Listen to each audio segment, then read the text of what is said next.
What is going on, everybody? It is Dylan here with a brand new video. Today's video, I'm going over running backs with value. Now, the running back position is always difficult because they are the most replaceable position for fantasy. So what I'm going to try to do here is find you guys value, find guys that I like in drafts, find guys to fill out your roster in the back half of, instead of just picking a random running back that's there because of their ADP, picking a guy that has upside this season depending on a certain situation. Have Fantasy Pros pull up just because it's on their best ball. I also have Sleeper brought up. I always like to have Sleeper just because of how easy it is to see stats on players, where they finish, all that stuff. First of all, we're going to start with a guy I just clicked on, and that is Ezekiel Elliott. Ezekiel Elliott, if you go on here, is averaged about the 18th running back taken, which is mid second round or mid RB2. And in my opinion, I'm willing to take the risk on Ezekiel Elliott every season just because of the payoff that he gets. So as you could see from his PPR rank, Ezekiel Elliott has finished outside of the RB1 once when he only played 10 games. He still finished 13th playing 10 games.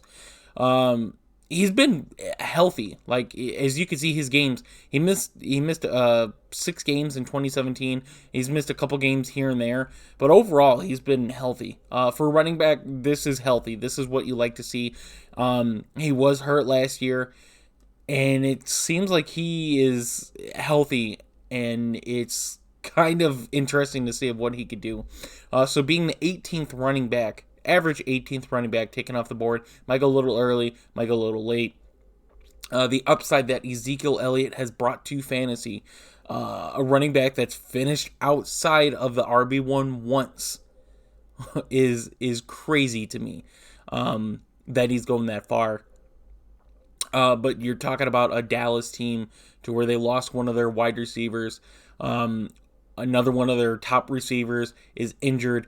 They have a good running back group, and I'm not disregarding Tony Pollard at all. Tony Pollard is very good. He's very efficient in what he does as well. But Ezekiel Elliott still will get his. He will get his carries. He will get his receptions. That is what Dallas has used Ezekiel Elliott for. Now, Tony Pollard is very shifty and has a little bit more of a speed advantage. I think we can all agree on that.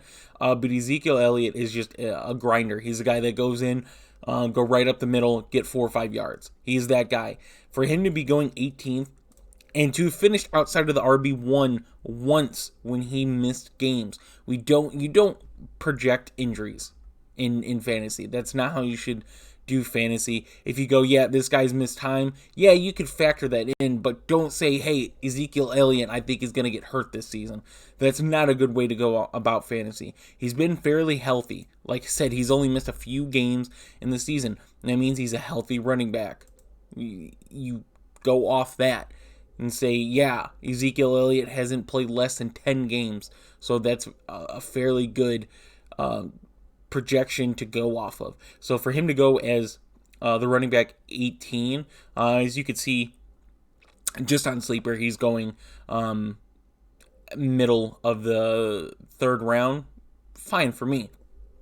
We go to a running back right below him. In Fantasy Pros, he's going higher, just higher than Ezekiel Elliott. Is Cam Akers.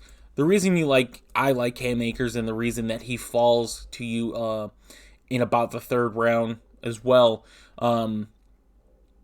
is what he has the potential to do. Now, everyone wants to base it off of the playoffs, and I get that. You have to understand that this guy rushed back. He rushed. He was not supposed to be back last season at all, and no one expected him to. For him to play is good. That shows that he wants to be on the field. He wants to play. He wants to be that RB1. He didn't get the opportunity. 2020, we saw he got hurt yet again in the end of 2020. But other than that, when he did get snaps, he was pretty efficient. You got to remember The last year he played was not Matt Stafford. It was Jared Goff. This is Matt Stafford, a very more efficient quarterback passing, which allows a running back like Cam Akers, 22-year-old Cam Akers, to be efficient on the ground. Darrell Henderson is there, but you have to remember when Darrell Henderson was RB2 last year, there wasn't that much talk of Darrell Henderson until Cam Akers went down.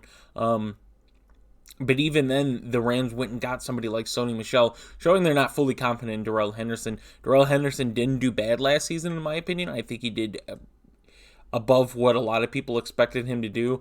But Cam Akers is that RB1 and going to be very efficient, in my opinion, especially for his age. The next guy I'm going to talk about, I'm not telling you to draft him for the full season, and if he falls pretty far, going as RB21, if you can see here on Sleeper, he's going in the 5th round. I don't really love the 5th round. If he were to fall to the 6th for whatever reason, then yeah, I'd probably go get him. Or if I'm not taking running backs in these rounds, if I'm going the no RB strategy, and just going quarterback, wide receiver, tight end, and it hits the 5th, 6th round, and then I need to get my 2 RBs. Yeah, Travis Etienne is set up for a lot of success, especially early in the season. James Robinson, I think a lot of people expect him to be back a lot earlier than he is, but in my opinion, he's not. Etienne, great in Clemson, especially with Trevor Lawrence. Having that connection is definitely going to increase, especially for him missing last season. And he doesn't have a lot behind him. I believe the running back committee behind him is, I'd like to say, Armstrong and Snoop Conner, and I do like Snoop Conner a lot. But Travis Etienne is set up to get the 1 through 3 running back volume. And falling in the 5th and 6th round, he's probably going to get you a decent amount of points in the beginning of the season. He's probably going to be just outside RB1, if not cracking RB1, within probably the first 6 games. But you have to realize that if you take Travis Etienne, when James Robinson comes back, there's a good chance they're starting to split carries and split. Now, Travis Etienne is very versatile, and that's how they wanted to use him. And we don't know exactly how he is going to be used. We just know that he is going to be used in the receiving game for the backs. So even when Robinson comes back, expect Etienne to be in almost every 3rd down. James Robinson is very efficient pass catcher as well, but they're going to rely on Travis Etienne. He has a lot more speed than James Robinson. So Etienne, if he falls to you in the 6th round, I definitely love that. I'm staying away from every New England and Miami running back, and I suggest you do the same. It is just too hectic over there to try to find who's going to be the RB1 on that team alone of Miami and New England. We go down. I do like if, yet again, if you're not taking a running back early and you're starting to panic, Ken Walker is there. You go on Fantasy Bros. Ken Walker is running back 27, give or take. In drafts, and with Rashard Penny having, I'd say, minor hamstring issues, Ken Walker's there, but if I need a running back to fill out my roster and it's getting late, let's say I already have my running backs, let's say I need a running back that I know is going to get volume in the beginning of the season, just in case an injury does happen. Rashard Penny's there, going probably in the 9th round, 10th round maybe. More likely in the 9th. But he's definitely a guy. We saw him be very efficient last year. Led the league in yards per carry, 6.29. And did get 6 touchdowns. Wasn't there in the receiving game. But you have to understand it's going to be a different quarterback. They're going to probably adjust to not having Russell Wilson anymore. So I'd expect some more targets to the the running backs. Next is Isaiah Spiller for the Chargers. He basically is probably going to be, in my opinion, in the RB2. I know Joshua Kelly is there, and we can look at Joshua Kelly. Yet again, that's why I like Sleeper. I could just go and click on this. And Joshua Kelly wasn't very efficient at all when getting volume. And the two games that I go off of Josh Kelly is the Giants and the Kansas City. 10 carries, 33 yards, 3.3. 7 carries against Kansas City, 21 yards, 3 yards a carry. So Isaiah Spiller, I'm not going to go yet again and go reach for him because he's a running back 2, essentially. Possibly a running back 3 on that roster, but he does have upside if an injury occurs. Said you don't go off injuries, but if an injury occurs, you need someone to fill out your roster with potential this season. He's definitely a guy to go to. Next is Dameon Pierce from Houston, the young guy in Houston. They do have Burkhead. They have Marlon Mack. I do like Marlon Mack in drafts. Marlon Mack falls below. Marlon Mack falls below Pierce in drafts. And it's understandable because Marlon Mack had the injury. We didn't really get to see him last season in Indianapolis. So it's fair to say that they might go Pierce mid to the end of the season. Fresh young back. We don't know what Pierce is going to look like. Burkhead, they loved Burkhead last year. They used him a lot.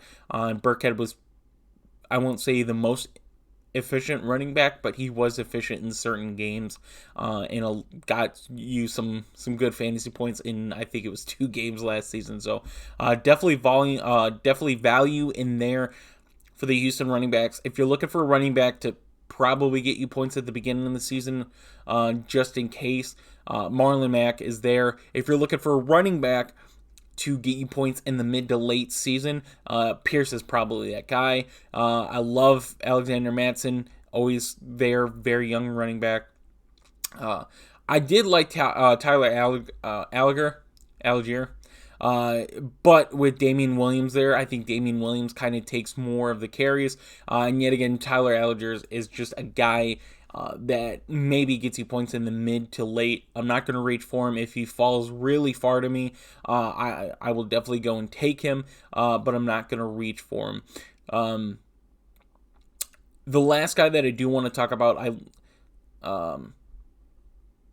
did pass him, is Darryl Williams, recently signed to Arizona, and hurts the value of James Conner. With him getting there. The reason being is how he was used in Kansas City in the receiving game. Now, you may ask why that hurts James Conner's value, and we find James Conner here. If you remember from last year, when it was Chase Edmonds, I believe, was the other running back there and got banged up, James Conner got basically everything. I feel like Darryl Williams plays very similar to Chase Edmonds, so him being there definitely worries me a lot. But is probably going to be used as the third down running back unless it's a short situation. They're probably going to go James Conner, just let him power through. But he falls really far if we go on Fantasy Pros and find him here. Darryl Williams, about the 55th running back taken off the board, and a lot of potential there, especially if an injury does happen. Like I said, you don't project injuries, but you can easily say if an injury happens. I'm not going to go in base and say that James Conner is going to get hurt, and that's why I love Darryl Williams. I go, yeah, well, I know James Conner's there. I know James Conner's going to get all the volume, but if he does get hurt, there is value there, and he falls really far in drafts. You're not investing anything basically into him. He's one of the last players going on your team, and that for the most part is it. There's not any other running backs down on this list that intrigue me. Mark Ingram, Yet again, Kamara's hurt. Mark Ingram gets volume, but he's probably going to be on waivers in your redraft leagues. If you're best ball, sure, get Ingram.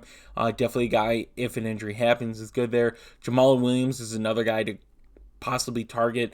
I just think there's way too many mouths to feed in Detroit.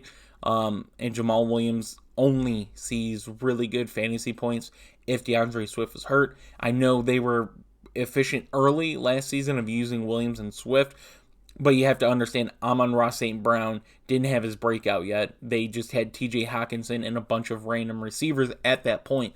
We know what Amon-Ra St. Brown is now, but in the beginning, he wasn't. So they added DJ Chark, Williams, and Amon-Ra is now a wide receiver that is going to get volume. So Williams doesn't go as high for me as he would if they didn't have all those weapons. So I do hope you guys enjoyed this video. Let me know in the comments down below if there's a guy that you think I'm wrong on, or if there's a guy that I missed that you really like this season. Feel free to join the Discord. I'll have that link in the description down below. Where I'm hoping to grow a fantasy community where we just help each other get better, and see some interesting trades, interesting write-ups, interesting news, all that stuff. So like I said, I hope you guys do enjoy, and I will see you in the next video.